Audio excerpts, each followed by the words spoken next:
नमस्कार, मैं सुजीत शर्मा।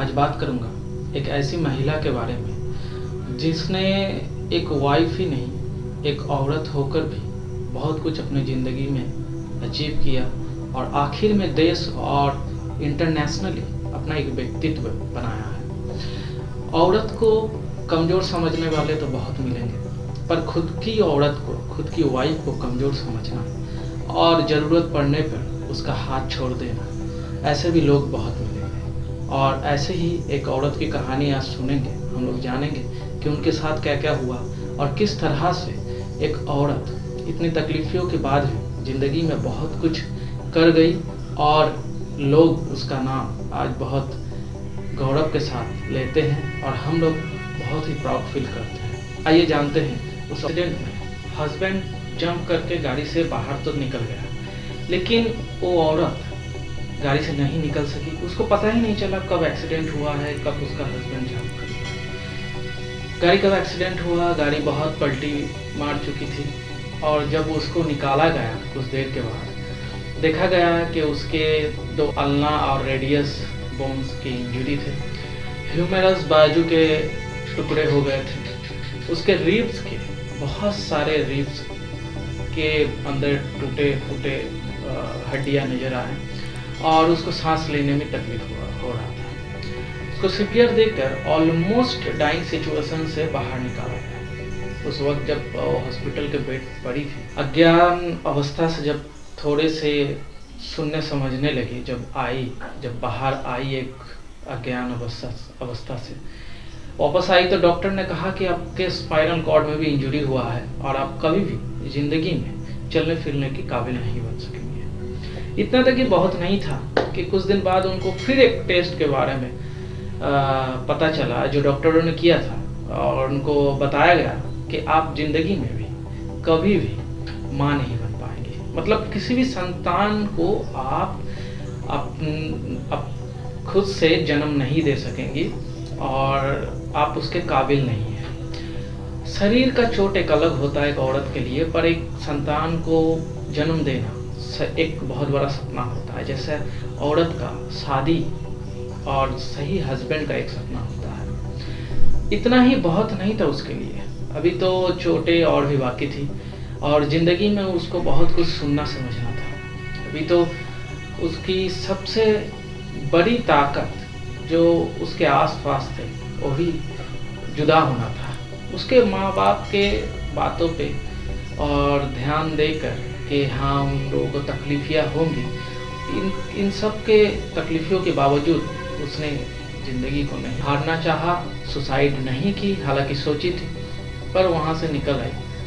उसके हस्बैंड के साथ रहना चाहिए और कुछ दिन में उसको ये भी पता चला उस हस्बैंड ने जिसके वजह से उसका एक्सीडेंट हुआ था, उसने उससे डिवोर्स मांगा है। यस, उसने उससे डिवोर्स मांगा है और डिवोर्स मांगते हुए ये भी कहा है कि तो उसके साथ रहना नहीं चाहता और ज़िंदगी भर नहीं मुलाकात हो तो ये बहुत बेहतर बात होगी और उसे नहीं लगता है कि उसके साथ वो आगे की ज़िंदगी जीना चाहता है। बहुत सारे चीज़ें लोगों के साथ होते हैं, पर इस औरत के साथ जो हो रहा था इतने वक्त से, इसमें कहीं भी उसका कहीं दोष नहीं था। कहीं भी उसने कहीं कुछ चेंज नहीं किए थे, कभी कुछ बदलाव नहीं किया था। एक्सीडेंट उसके हाथ की नहीं थी, उसको जंप करना नहीं आता था या फिर उसको समझ में नहीं आया, वो एक अलग इंसिडेंट था। उसका पति जंप कर सकता था, कर गया, बच गया, वो भी एक अलग इंसिडेंट है। उसका जो इंजरी हुआ था उसमें उसका कोई गलती नहीं था। वो कभी किसी संतान को जन्म नहीं दे सकेगी, उसको वो भी पता नहीं था। उसका डिवोर्स उस व्यक्ति के साथ हो जाएगा जिसको उसने ज़िंदगी में सबसे ज़्यादा चाहा, जिसके भरोसे ही उसने उस कार में बैठी थी और उस दिन का हालात और आज का हालत बहुत कुछ उसको सिखा गया। इसके बावजूद उसने हार नहीं मानी ज़िंदगी से। उसने समझना की कोशिश की कि आसपास क्या क्या हो रहा है, उसके साथ क्या क्या और भी होने वाला है और उसको क्या क्या करना चाहिए। उसने संयम को नहीं तोड़ा, हालांकि रो पड़ी, कमज़ोर भी हो पड़ी थी और बहुत बार बहुत सारे क्वेश्चंस के आंसर ढूंढ रही थी, हालांकि कहीं उसको मिल भी नहीं रहा था। दोस्त वगैरह और फैमिली मेम्बर्स तो थे, पर एक्चुअल में वो खुद को ही खो दी थी और खुद से उसको मिलना था, और इसीलिए उसने एक नया कदम उठाने की कोशिश की और सोची भी। उसने पति को कुछ नहीं कहा, बल्कि उसकी मर्जी और उसकी फ्यूचर के बारे में सोचकर और भलाई हो इसके बारे में सोचकर उसने उसको डिवोर्स का पेपर में साइन कर दिया और उसको डिवोर्स दे दिया। चाहती तो बहुत कुछ कर सकती थी, चाहती तो उसके पति के ऊपर वो केस कर सकती थी, चाहती तो उसके पति के पास जो भी था उसका हक मांग सकती थी, चाहती तो और भी बहुत कुछ कर सकती थी, पर उसने किया नहीं। उसने सोचा कि अगर कुछ है उसके फ्यूचर में तो ज़रूर उसको मिलेगा और उसको आगे बढ़ना चाहिए। उसने कुछ दिन बाद ही एक संतान को अडॉप्ट किया।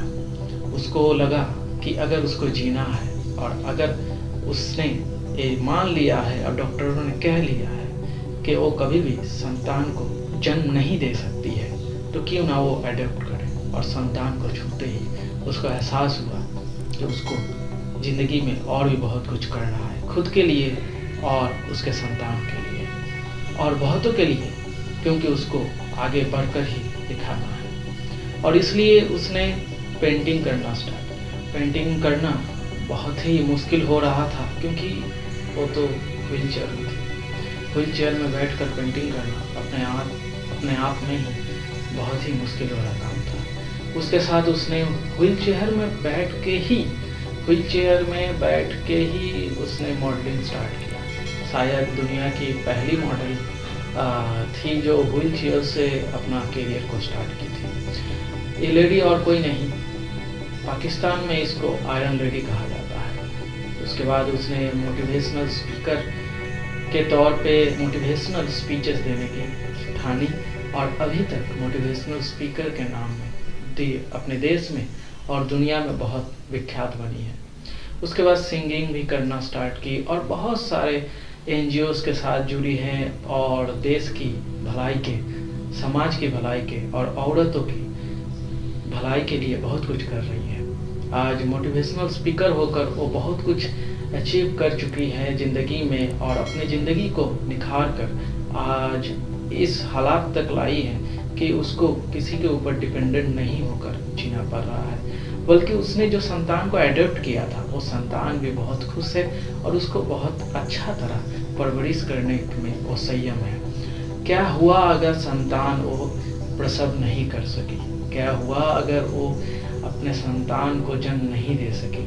संतान तो संतान होता है जिसको उसने अडॉप्ट तो किया, पर संतान को बड़ा करने के लिए कोई कसर कमी वो नहीं छोड़ रही है। उसने सिर्फ उसी को नहीं, बहुत सारे ज़िंदगी को सपोर्ट किया है मोटिवेशनल स्पीकर होकर, और अपने पेंटिंग के द्वारा भी बहुत कुछ बताने की कोशिश करती है। बहुत अच्छे अच्छे चित्र के साथ देश और दुनिया में ख्यात हो रही है। जो भी दुख दर्द उसको पास्ट में मिला था वो सब भूलने की कोशिश भी कर रही है और बहुत हद तक आगे बढ़ने की वजह से शायद वो भूल भी चुकी है।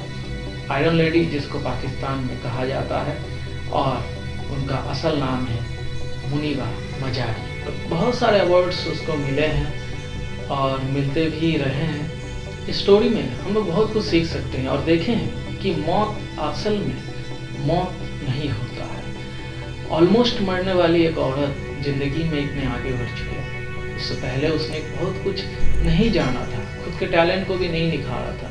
जब ज़रूरत पड़ने पे ऐसी एक लेडी इतना कुछ कर सकती है अपनी ज़िंदगी में, तो आप लोग क्यों नहीं? आप लोग भी बहुत कुछ कर सकते हैं। आप लोगों पे तो सारे हड्डियाँ सलामत है, आप लोग तो चल फिर सकते हैं। और उस लेडी के पास तो कुछ भी नहीं था, ना बच्चे थे, ना हस्बैंड थे, ना परिवार था, सिर्फ एक भाई और माँ थे जिसके बारे में वो सोच सोच कर पागल हो रही थी। उसको तो जीने का इच्छा भी चला गया था, पर वहाँ से वो लेडी इतना कुछ कर गई। क्यों नहीं आप भी कर सकते हैं? ज़रूर आप कर सकते हैं। और मुझे लगता भी है कि आप भी अपने अंदर झांक कर देख सकते हैं कि आपके अंदर में क्या क्या चल रहा है और आप क्या क्या दुनिया को दिखा सकते हैं।